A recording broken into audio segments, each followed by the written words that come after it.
샬롬. 오늘 6월 셋째 주입니다. 지난 한 주 하나님의 은혜 가운데 우리 안녕히 그리고 또 평안하게 지내셨는지요? 오늘 요한복음 강론 우리 72번째 시간입니다. 어느덧 하나님께서 이렇게 72번째까지 인도해 주셨습니다. 특히 오늘 요한복음 우리 14장 우리 마지막 부분인데요. 오늘 이 14장 마지막 부분은 참으로 중요한 말씀입니다. 모든 말씀이 다 중요하지만 오늘은 저도 본문을 갖다가 공부하고 연구하면서 개인적으로 참 많은 은혜를 마음에 담게 되었고요. 그래서 오늘이 저는 참 많이 기대가 되었습니다. 왜냐하면은 우리 하나님으로부터 받은 은혜를 함께 나눌 수 있다라는 그 기대가 오늘 여기까지 저를 오게 하지 않았나라는 생각을 하게 됩니다. 아무튼요, 오늘 본문 요한복음 14장 말씀 들어가기 전에 우리 지난 시간에 우리 지난주에 제가 하나님께는 죄의 책임을 물을 수 있다고요, 없다고요? 없다라고 말씀을 드리면서 그냥 없습니다. 그냥 믿으시면 됩니다. 무조건 믿으시면 됩니다. 하나님께는 죄의 책임을 우리는 물을 수 없습니다. 라고 그렇게 넘어간 것 같아서 일주일 동안 마음이 좀 가볍지 않았습니다. 그래서 오늘 본문에 들어가기 전에 좀 더 구체적으로 좀 더 구체적으로 왜 하나님께 죄의 책임을 물을 수 없는지, 그래서 가룟 유다가 왜 희생양이 될 수 없는지 이것을 좀 더 구체적으로 먼저 말씀을 드리고 오늘 본문으로 우리 넘어가도록 하겠습니다. 그냥 넘어가도 되는데 이것도 참 개인적인 한계입니다. 이것도 저의 그 성품이라고 할까요? 뭔가 이렇게 찝찝하고 그냥 뭔가 좀 부족하다 싶은 것은 그냥 이렇게 못 넘어가는 거. 제가 그렇게 치밀하고 꼼꼼한 사람이 아닌데 왜 그런지 모르겠어요. 아무튼 하나님께서 또 저를 또 이렇게 쓰시는 이유가 있겠죠. 여러분, 제가 만일 어떤 사람의 물건을 훔쳤다라고 가정을 해보겠습니다. 어떤 사람의 물건을 훔쳤다. 그러면 제가 그 어떤 사람의 물건을 훔친 것에 대한 책임을 지기 위해서는 두 가지의 조건이 필요합니다. 두 가지의 조건. 그 책임, 남의 물건 훔친 것에 대해서 저에게 책임을 물으려면은 두 가지 조건이 필요합니다. 첫 번째는요, 다른 것이 아니라 정해진 규칙이 필요하고요. 그리고 두 번째는 이것에 대해서 이 규칙을 가지고 저를 저에 대해서 옳고 그름을 시시비를 가릴 수 있는 최고의 권위. 예를 들어서 재판장이 필요하겠죠. 그래야 저에 대해서 남의 물건 훔친 것에 대해서 어때요? 그것에 대한 책임을 물을 수 있지 않겠습니까? 정해진 규칙이 없다. 그럼 책임 물을 그런 것이 아무것도 없죠. 그리고 그것에 대해서 정해진 규칙을 가지고 저에 대해서 시비를 가릴 수 있는 사람이 없다. 그러면 그것도 어때요? 저에 대해서 남의 물건 훔친 것에 대해서 책임을 물을 수가 없겠죠. 그렇죠? 그런데 제가 2026년 6월 대한민국 땅에서 살면서 남의 물건을 훔쳤어요. 그러면은 어떻습니까? 정해진 규칙이 있습니까? 없습니까? 있죠. 뭐예요? 대한민국 형법이 있겠죠. 형사법이 있겠죠. 그리고 그 형사법에 근거해서 시시비리비리를 가릴 수 있는 재판장이 있잖아요. 그렇기 때문에 저 남의 물건 훔친 것에 대해서 책임을 물어서 징역을 살든지 벌금을 물든지 그럴 거 아니겠습니까? 그렇죠. 이것을 하나님께 대입해 보자는 거죠. 하나님께 죄의 책임을 묻기 위해서는 뭐가 있어야 돼요? 정해진 규칙이 있어야 됩니다. 하나님께서 지키거나 또는 위반하거나 할 수 있는 정해진 규칙이 하나님께 있어야 되고요. 그리고 그 하나님을, 이 정해진 규칙을 가지고 하나님께서 위반했는지 아니면은 잘 지켰는지를 따질 수 있는, 시시비비를 가릴 수 있는 최고의 권위자가 있어야 되잖아요. 그렇죠. 그래야지 하나님께 책임을 물을 수 있는 거 아니겠습니까? 그런데 어때요? 하나님께서 지켜야 될 것 또는 지키거나 어길 수 있는 규칙이 있어요? 없어요? 없어요. 하나님 앞에서 하나님을 심판할 수 있는 최고의 권위자가 있어요? 없어요? 없어요. 그렇기 때문에 하나님께서는 하나님께 죄의 책임을 묻는다라는 것은, 이것은 불가능하다는 것입니다. 그래서 우리가 하나님을 일컬어서 뭐라고 합니까?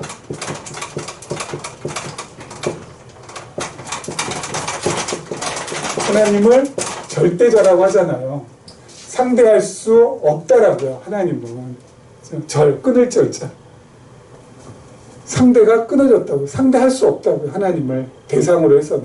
그래서 절대자인 거예요. 그렇죠? 지난 시간에 말씀드렸습니다만은 사무엘하 24장 1절을 제가 한번 읽어보겠습니다. 여호와께서 다시 이스라엘 향하여서 진노하사 그들을 치시려고 다윗을 격동시키사 가서 이스라엘과 유다의 인구를 조사하라 하신지라. 주어가 뭡니까?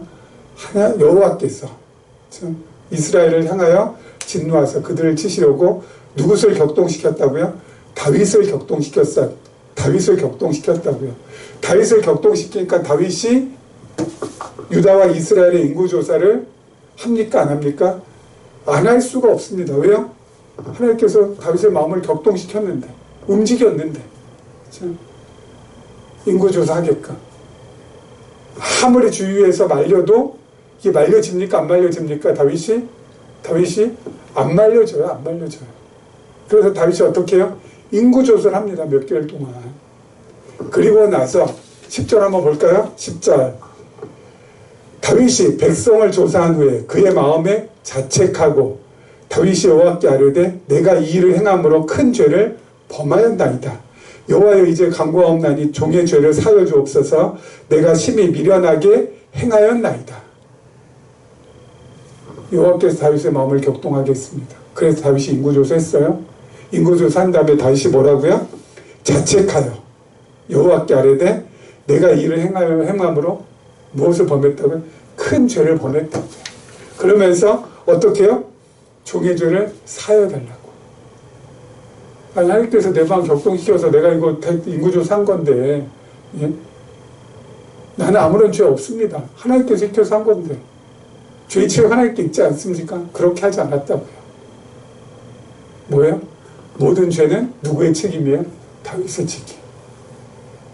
다윗의 책임. 하나님은 절대자. 죄의 책임 물을 수 있어요? 없어요? 없어요. 죄의 책임 누구만 물을 수 있어요? 다윗.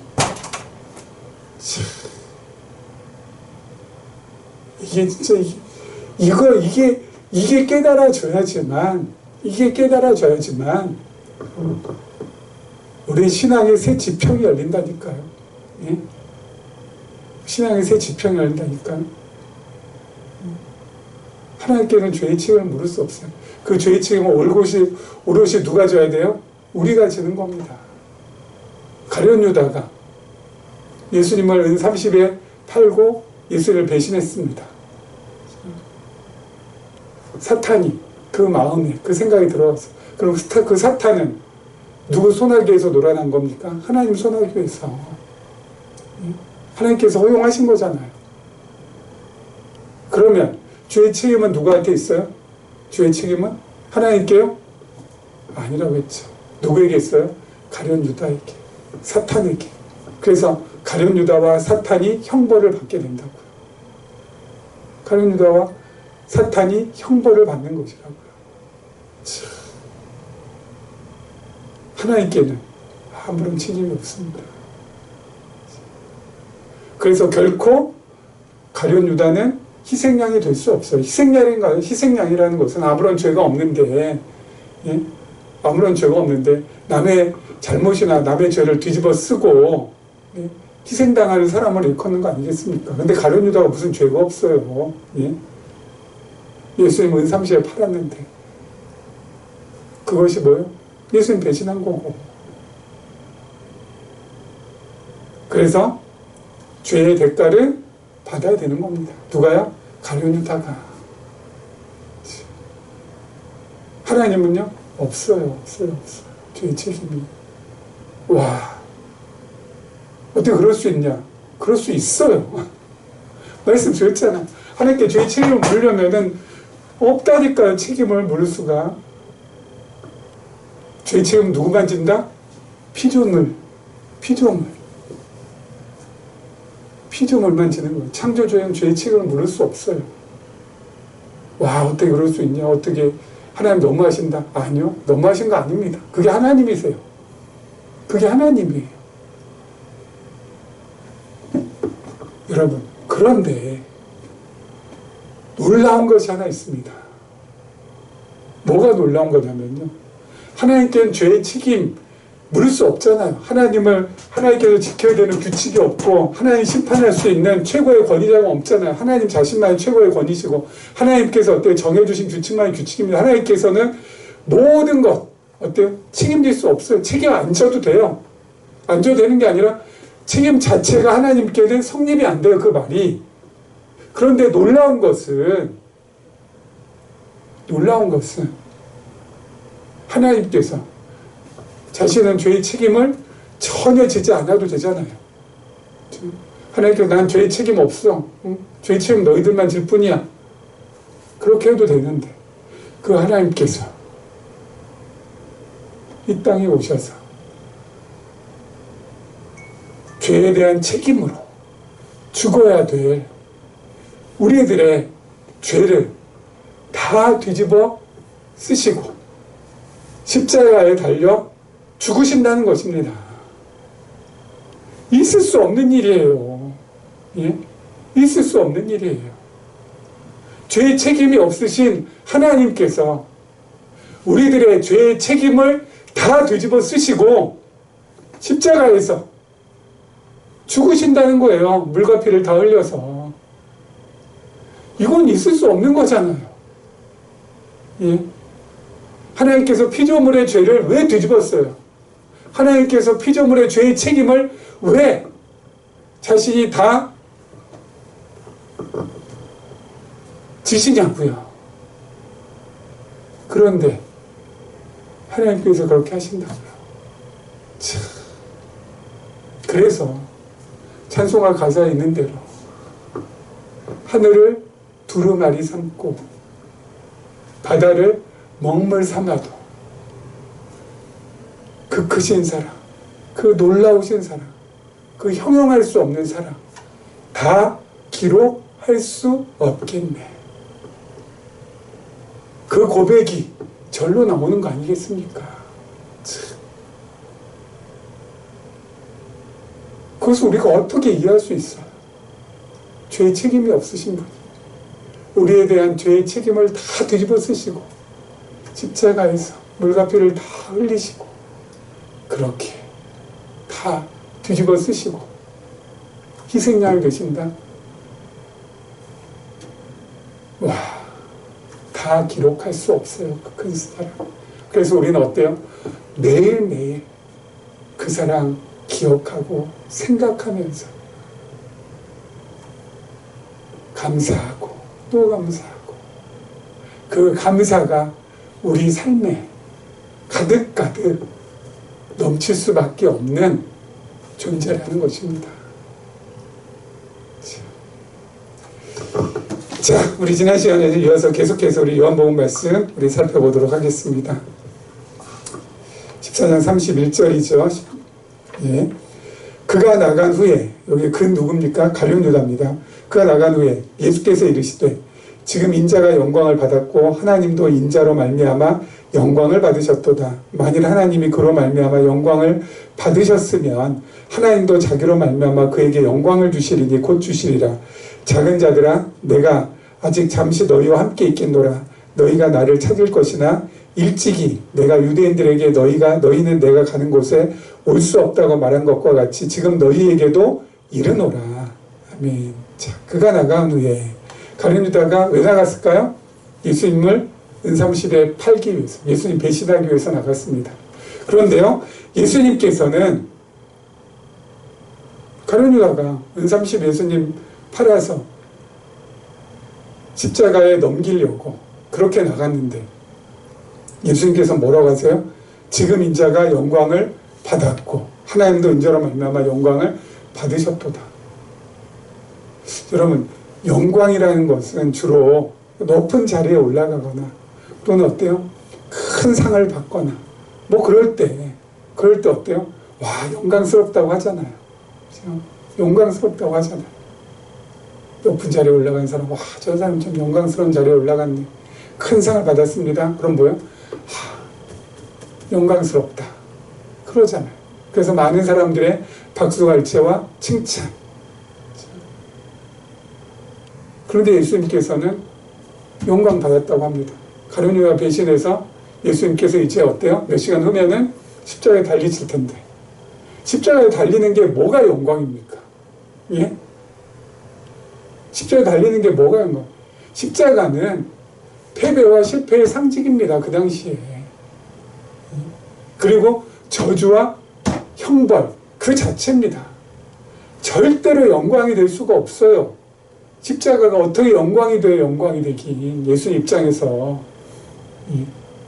고통과 고난과 아픔, 멸시, 천대받는 그 십자가가 어떻게 예수님께 영광이 될 수 있냐고요. 십자가 무슨 높은 자리입니까? 십자가 무슨 큰 상 받는 겁니까? 많은 사람들한테 박수갈채 받고 칭찬받는 게 십자가입니까? 근데 예수님께서는 영광이라고 하세요. 왜? 도대체 왜? 십자가 왜 영광? 그건 다른 것이 아니라 십자가야말로 하나님의 뜻이 이루어지는 어떤 뜻이요? 우리를 향한 구원의 뜻이, 어렵게 얘기해서 구속사역의 완성이 되는 그러한 놀라운 결과이기 때문에 그것이 뭐예요? 영광이라는 것입니다. 하나님의 뜻이 예수 그리스도를 통하여서, 예수 그리스도의 십자가를 통하여서 온전히 완전히 아름답게 이루어지기 때문에 그것이 뭐라고 된다고요? 영광. 영화로울 영자에다가 빛광자 써서 빛나는 뭐예요? 영화라는 겁니다. 참.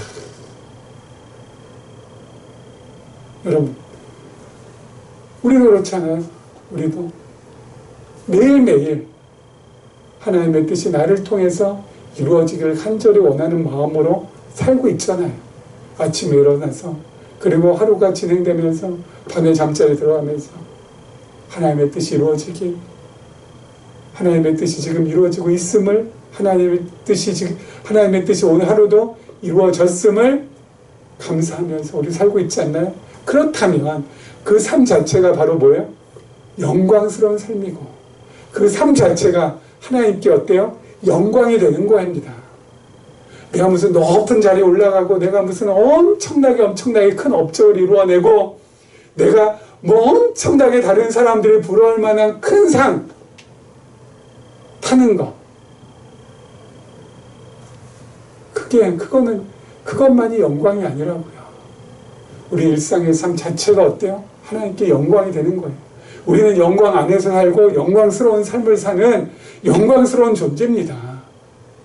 그렇기 때문에 여러분, 땅만 보고 다니지 말자고, 우리 늘 가슴 펴고 하늘 바라보면서 당당하게 하루하루 살자고요. 왜요? 영광스러운 존재로 하나님께서 만들어줬는데 누리면서 살아야죠. 그렇지 않습니까?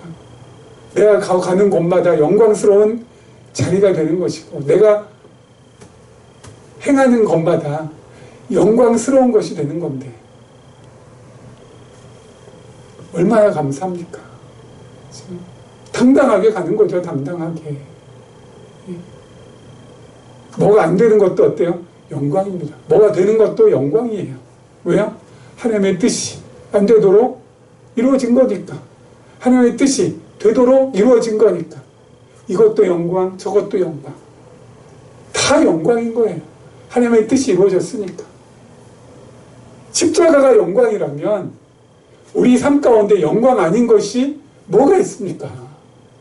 안 그래요? 모든 게 전부 다 영광이죠. 십자가가 영광인데. 그런 존재 잊지 마시고 하루하루 당당하게 살아가시길 원합니다. 자, 그런데요, 아까 읽었던 대로요, 인자가 영광을 받았고 하나님도 인자로 말미암아 영광을 받으셨도다. 인자가 영광을 받았고, 여러분 지금 가룟 유다가 예수님을 은상시에 팔려고 나갔습니다. 예수님께서 십자가에 달리셨나요? 아니요. 받을 것이고가 아니라 받았고. 과거형 동사를 사용하고 있습니다. 그렇죠? 과거형 동사.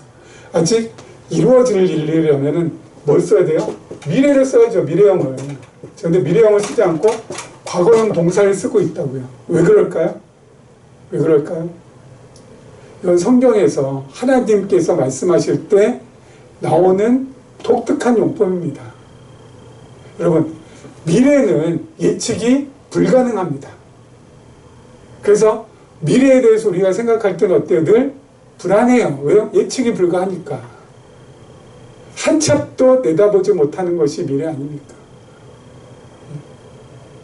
아니, 미국과 이스라엘이 전쟁을 일으켜가지고 호르무즈 해협에 맡겨가지고 지금 원유값이 이렇게 뛸 줄 누가 알았겠습니까?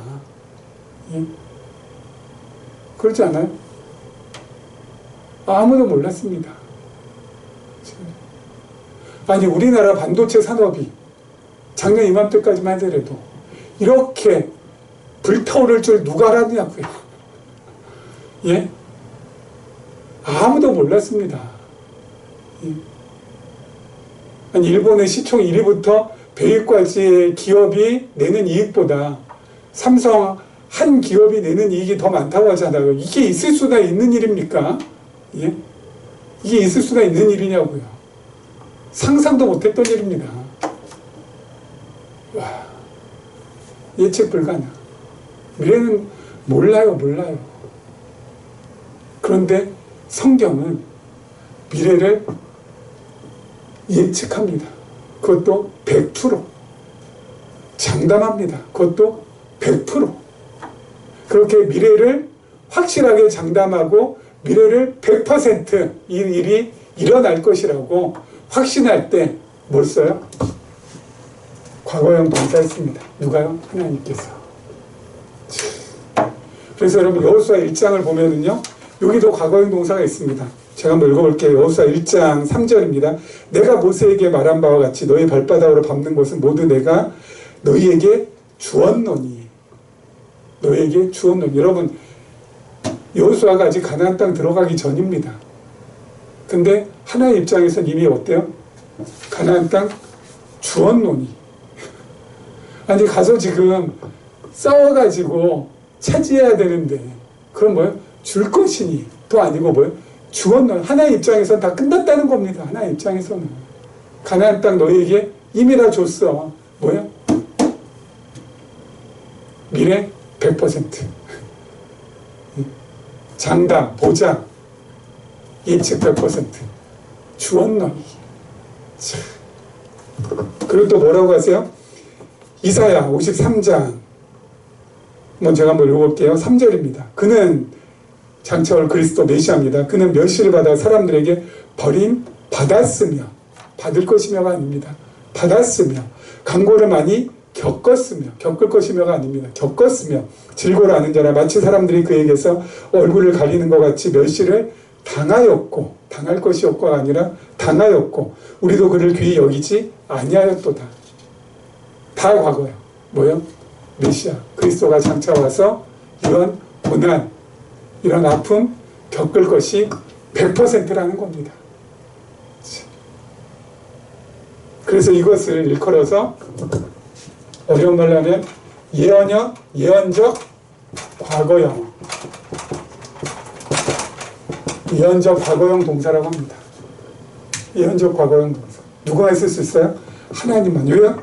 하나님은 영원하신 분이기 때문에 하나님 앞에서는 과거나 현재나 미래가 어떻다고요? 다 같다고 일반이라고요. 영원하신 분 앞에서는 우리야 어때요? 이 피조 세계에 살기 때문에 과거 따로, 현재 따로, 미래 따로 그렇게 구분되지만 하나님께서는 어때요? 다 같은 거예요. 다 같은 거. 하나님 입장에서 다 이루어진 거야. 다 이루어진 거. 그래서 어때요? 예언적 과거형 동사를 쓰는 겁니다.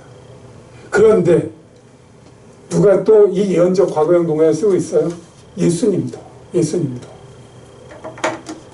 뭐라고요? 영광을 받았고. 과거형.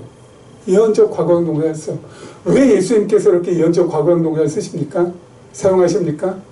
예수님도 하나님이시기 때문에. 요한복음 정말 지난 시간에 말씀드렸죠. 꼼꼼하고 치밀하지 않습니까? 예수님도 하나님이시라는 것을 지금 어때요? 예언적 과거형 동사를 통해서 우리에게 다시 한번 확인시켜주고 있는 겁니다. 왜 자꾸 이렇게 확인시켜준다고요? 우리가 늘 흔들리니까. 우리가 늘 갈대처럼 흔들리고 버드나무처럼 흔들리고 하니까 잡아주시려고, 흔들리지 않도록 그 진폭을 잡아주시려고. 내가 너하고 함께 있어. 나 하나님이야. 내가 너의 주야, 왕이야. 내가 너의 아버지야. 하나님이라니까. 무서워하지 마. 겁내지 않아. 내가 너를 붙들고 있다니까. 일어서도 돼. 다시 한번 나갈 수 있어.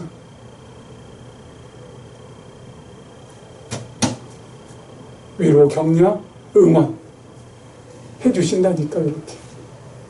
그럼 우리가 믿는 주님, 우리가 믿는 하나님, 우리 머릿속에 있는 것, 우리 머릿속에서 상상하고 그리고 있는 것보다 어때요? 수천만 배, 수조만 배, 아니 숫자로 형용할 수 없는 무한대로 어때요? 크고 위대하시고 놀라우신 분이에요. 그 하나님이 나를 든든하게 백업해주고 계시다고요. 성큼성큼 나의 앞날을 향하여서 나아가면 됩니다. 겁내지 말고 무서워하지 말고. 아이고 어떡하나, 뭘 어떡해, 하나님 계신데. 아이고야, 뭐가 아이고야, 하나님 계신데. 그 하나님께서 우리 언제까지요? 영원토록 우리의 편이 되어주시고 우리의 힘이 되어주시고 우리의 능이 되어주신다고요.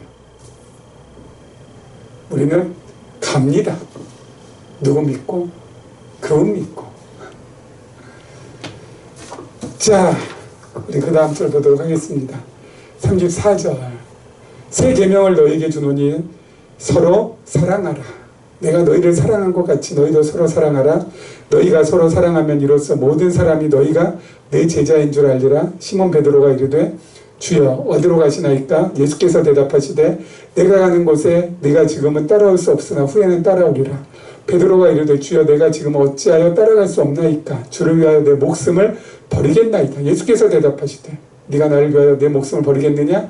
내가 진실로 네게 이르노니 닭 울기 전에 네가 3번 나를 부인하리라. 자, 예수님께서요 제자들에게 새 계명을 너희에게 주노니 서로 사랑하라. 내가 너희를 사랑한 것 같이 너희도 서로 사랑하라 라고 말씀하십니다. 자, 여러분 새 계명이 있다는 것은 무엇도 있다는 겁니까? 새 계명이 있다는 것은 그렇죠, 옛 계명도 있다는 거 아니겠습니까? 그렇죠? 아이고, 새 계명이 있으려면 옛 계명이 있어야 되죠. 그렇죠? 옛 계명이 있어야지 뭐도 있는 겁니까? 새 계명도 있는 거죠. 옛 것이 없는데 어떻게 새 것이 있을 수가 있겠어요? 옛 계명은 레위기 19장 18절입니다. 19장 18절 제가 한번 읽어보도록 할게요. 원수를 갚지 말며 동포를 원망하지 말며 내 이웃 사랑하기를 내 자신과 같이 사랑하라. 나는 여호와이니라. 이게 일계명이에요. 레위기 19장 18절 말씀. 여기도 바로 뭐라고 되어 있습니까? 내 이웃 사랑하기를 내 자신과 같이 사랑하라.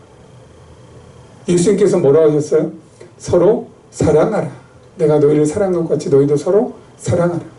둘 다 서로 사랑하라는 건데, 이웃 사랑하라는 건데, 아니 일계명하고 오늘 말씀에 나온 세계명하고 무슨 차이가 있나요? 뭐 차이가 있어야지 옛, 새, 올드 앤 뉴 그렇게 얘기할 거 아니에요. 비포 앤 애프터 그렇게 얘기할 거 아니에요. 예? 이것도 사랑하라, 이것도 사랑하라는데 무슨 차이가 있어요? 무슨 차이가? 일계명 그냥 예수님께서 인용하시면 됐을 텐데 왜 굳이 세계명이라고 하고 이렇게 제자들에게 말씀해 주셨을까요? 세계명 너에게 준다고 하면서 이유가 뭘까요? 무슨 차이가 있길래? 여러분 우리 눈에는 차이가 없어 보이나요? 저도 처음에 올 때는 이게 뭐 차이도 없는데 뭐 세계명 주신다고 하냐? 일계명이나 세계명이나 그게 그거 아니야? 그런데 여러분 차이가 있습니다. 그것도 무진장 큰 차이, 하늘과 땅 차이가 있더라고요. 여러분 일계명은 내 자신과 같이 내 이웃을 사랑하라는 이 일계명은 우리의 힘으로, 우리 능으로, 우리 의지로, 우리 결단으로 결코 지킬 수가 없는 것입니다. 내 자신과 같이, 다시 말해서 내 몸과 같이 내 이웃 사랑하라는 건데 이것은 어때요? 우리가 지킬 수 없어요. 왜요? 우리의 본성, 우리의 본능은 나를 사랑하게 돼 있다니까요. 그게 본능이에요. 자기 사랑이 본능이라고요. 본성. 본능과 본성을 거슬릴 수 없어요. 내 자신같이 내 이웃을 사랑할 수 없어요, 우리는. 아니, 아무리 사랑하고 또 사랑하는 내 자녀라도 조수석에 태우고 운전할 때 앞에서 정면에서 갑자기 차가 들이닥치면은 핸들을 왼쪽으로 돌려요, 오른쪽으로 돌려요? 본능입니다. 왼쪽으로 돌려요. 왼쪽으로 돌린다고. 오른쪽으로 못 돌려요. 본능인데. 어떻게? 그런데 내 혈육이, 내 피부친, 내 자식이 옆에 탔을 때도 내가 핸들을 왼쪽으로 돌리는데 이웃이 타고 있다. 오른쪽으로 이게 돌아가요? 예? 안 돌아갑니다. 우리는 나를 더 많이 사랑하고 나 중심으로 모든 것들을 보게 돼 있어요. 본능, 본성이라고요. 이웃을 향할 수가 없어요, 우리는. 그래서 일계명은 우리가 지킬 수가 없습니다. 근데 이것을 지킨다고 하고 이것을 내가 지금 지키고 있다라고 착각하며 사는 사람들. 그래서 예수님한테 어때요? 엄청나게 꾸지람 듣고 예수님께 엄청 나무람을 듣고 그랬잖아요. 누구요? 바리새인들. 이거 지킨다고 하고 지키고 있다고 한다는 것은 뭐예요? 외식이고 가식이고 위선이고 이거 할 수 없는 거예요. 그래서 이거 할 수 없을 때 이것을 보고 내 자신과 같이 내 이웃 사랑을 하고 여호와께서 말씀하셨는데 나는 나만 사랑하는구나. 이웃 사랑할 수 없구나. 깨달아질 때 어떻게 해야 돼요? 재물 가지고 성전으로 가서 제사장 만납니다. 왜요? 죄니까. 사랑하지 못한 죄. 그래서 그 재물에 사랑하지 못했던 죄, 이웃 사랑하지 않고 나만 사랑했던 죄, 다 제물에다가 전가시키고 어떻게 해요? 번제를 드리는 겁니다. 내 대신 제물이 죽는 거예요. 신약시대 때는 어떻게 해요? 신약시대 때는 제물 대신 예수님을 마음에 안고 성전 대신 예수님께로 가서 대제사장 대신 예수님을 만나는 겁니다. 그래서 거기에서 나의 죄를 자백하고 자복하고 주여 나만 사랑하다가 또 왔나이다. 주여 나밖에 사랑할 줄 모르는 미련한 놈입니다. 고백하면서 예수님께 그 모든 죄를 자백하고 그리스도의 사랑, 십자가의 사랑을 마음에 담는 겁니다. 그렇게 십자가의 사랑, 그리스도의 사랑, 예수의 사랑을 마음에 담을 때 그 담긴 사랑이 어때요? 자연스럽게 흘러가서 이웃을 사랑하게 된다고요. 조금씩 조금씩. 그 사랑은 내가 자생적으로 만들어낸 사랑입니까? 아니요. 그리스도께서 나에게 피로 공급해 주신 사랑이에요. 그게 어때요? 자연스럽게 흘러가서 내가 내 이웃을 사랑하게 되는 겁니다. 수동태예요. 능동이 아닙니다. 하게 되는 거예요. 그렇게 될 때 이 세 계명이 우리 삶 속에서 성취가 되는 겁니다. 그래서 세 계명은 뭐라고요? 내가 너희를 사랑한 것 같이. 어떻게 사랑하셨어요? 십자가로. 그 사랑이 우리 안에 담겨서 그것이 흘러넘쳐서 나는 뭐예요? 도구에 불과해요. 내가 한 게 아니에요. 그리스도께서 하신 것이지. 사랑하게 된다고요. 그래서 이 세 계명 우리는 어때요? 이루면서 성취하면서 살아간다고요. 그래서 여러분 옛 계명이 우리로 하여금 새 계명으로 갈 수 있도록 만들어주는 뭐가 되는 겁니까? 원인, 동력이 되어주는 거예요. 그렇죠? 옛 계명을 통하여서 우리의 죄를 발견하고 그 죄로 인하여서 그리스도 앞에 가고 십자가 앞에 가고 십자가 앞에서 그 사랑을 힘입어서 어때요? 우리가 사랑으로 나갈 때 새 계명은 성취가 된다고요. 성취가 된다고요. 그래서 우리는 둘 다 확실하게 필요하고요. 그렇죠? 확실하게 필요하고요. 우리는 이 두 계명을 안고 살아가는 사람입니다. 옛 계명이 새 계명으로 자꾸 나를 이끌어가는 겁니다.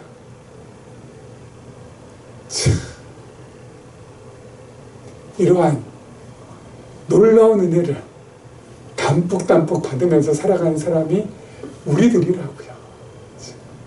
너무 멋있지 않습니까? 옛 계명, 새 계명과의 관계 2000년 만에 처음 밝혀지는 거라니까요. 예? 2000년 만에 처음 밝혀지는 거라니까요. 제가 이거 공부하면서 얼마나 마음이 두근두근 했는지. 와, 이게 이렇게 되는 거구나.